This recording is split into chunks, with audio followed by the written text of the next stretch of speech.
Welcome back to Hungry Theologian, helping you taste and see that the Lord is good. This sandwich is one of the best things that I've made in a while, so I knew that I had to share it in a video. It's my recreation of a sandwich I had at the restaurant Wursthall in San Mateo. One of my philosophies of cooking is that the traditional dishes and recipes that have been handed down should be respected, but then we should take the things we learn from those traditions and apply them in new ways. And that's exactly what this recipe is. I'm combining Southern fried chicken and Korean fried chicken flavors and techniques to come up with something that you have to try. In a large bowl, combine 1 cup of buttermilk, 1 tablespoon of salt, a tablespoon or so of freshly ground black pepper, and 2 to 3 tablespoons of gochujang. If you don't have a grocery store near you with Korean ingredients, you can order what you need online, and I'll leave some links in the description. Whisk to combine, then add 4 boneless, skinless chicken thighs.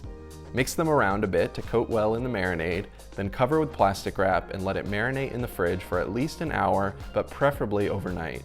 The next thing I'm going to do a day ahead is make some homemade brioche buns. You can totally use store-bought buns. That's what I did while I was testing this recipe. But if you want to step it up with homemade buns, I'll show you how using a recipe from Joshua Weissman. Start off by adding 4 tablespoons of whole milk, 2 tablespoons water, and 2 tablespoons of bread flour to a small pot, and whisk constantly over medium heat until it becomes a paste. This will take less than a minute. Set aside the paste in a small bowl. Then heat half a cup of whole milk in the microwave so it's about 95 degrees Fahrenheit.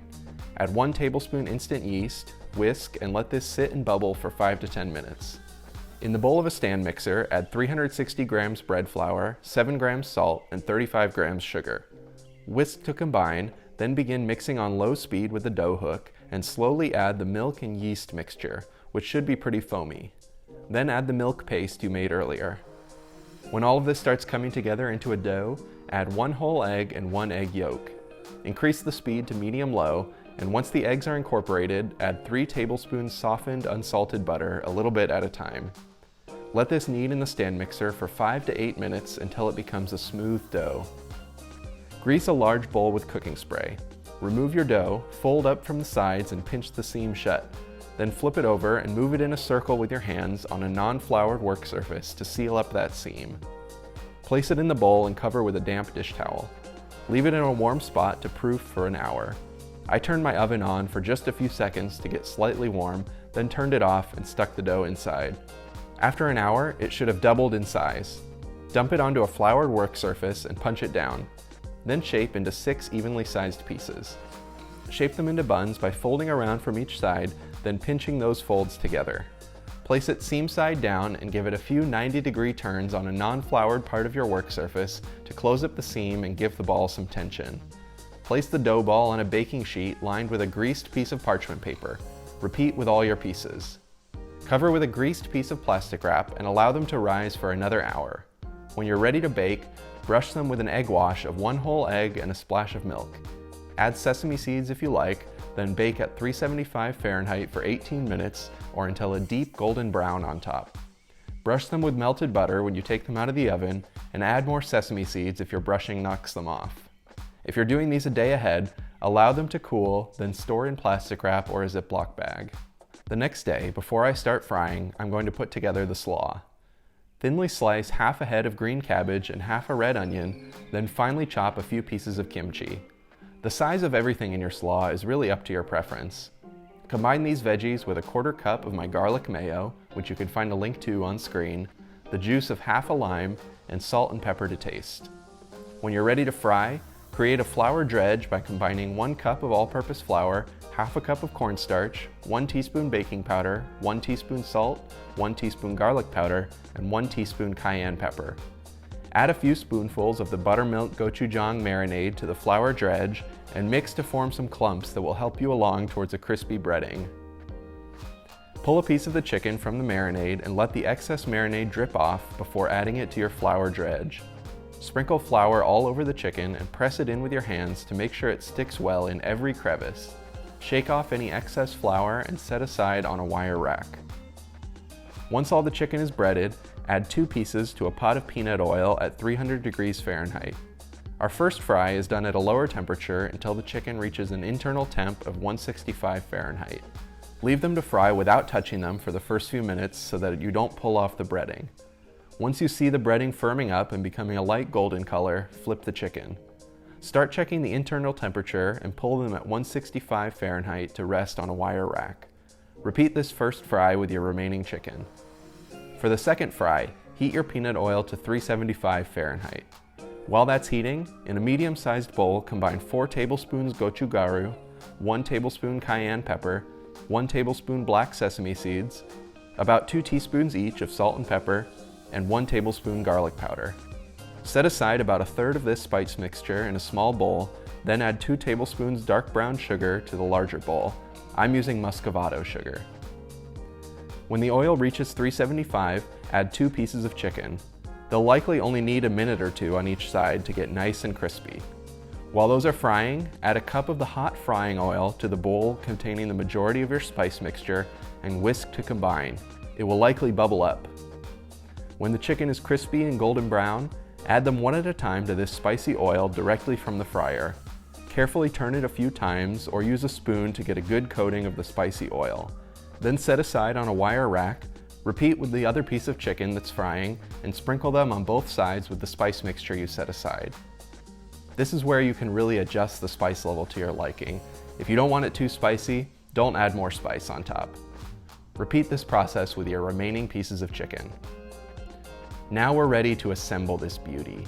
Slice and toast your brioche buns.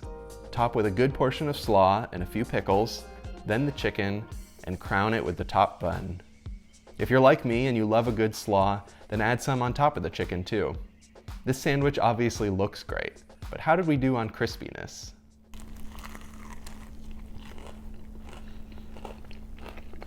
Wow, that even sat out while I took pictures. The feeding of the 5,000, found in Mark's Gospel in chapter 6, verses 30 to 44, is a well-known biblical story. And I thought it was the perfect pairing for this sandwich because it's a story of abundance. The 12 disciples returned to Jesus after being sent out to the surrounding villages to preach the gospel, cast out demons, and heal the sick. And you can imagine they're pretty excited after this time of ministry, but also pretty tired because Jesus tells them to come away to a deserted place and rest a while. So they go away in a boat to a deserted place to rest a while. But while they're on their way, a crowd rushes on foot to meet them there. And Jesus has compassion on the crowd because he sees that they're like sheep without a shepherd. So he begins to teach them. But eventually it gets late, and the disciples remind Jesus that the crowd will need to go soon in order to get something to eat. And Jesus responds to the disciples that they should give the crowd something to eat. But all they have is 5 loaves of bread and 2 fish.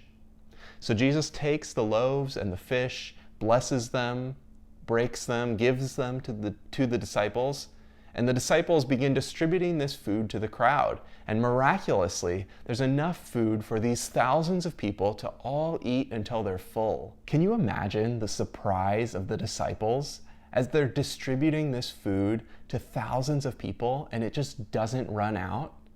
And not only that, but there's more left over at the end than they even started with.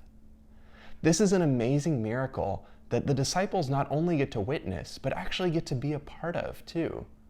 And this is a good example of the way that God's mighty works are often accomplished through human beings. God uses us and works through us to bring his kingdom to earth. And if we're attentive to our circumstances, we get to take part in what God is doing and notice the ways that he's at work, just like in this miracle. The abundance of food that Jesus provides here in this deserted place is reminiscent of the manna that God provided for the Israelites wandering in the wilderness in Exodus chapter 19. Jesus is a greater Moses, the true provider for his people.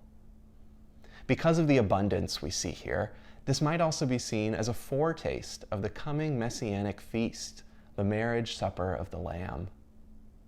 In John's account of this feeding, Jesus follows up the feeding by declaring to his disciples that he is the bread of life, the true bread from heaven. Jesus is also the true shepherd to this crowd. He saw that they were like sheep without a shepherd, which harkens back to Ezekiel 34 and the condemnation of Israel's leaders for their failures in shepherding.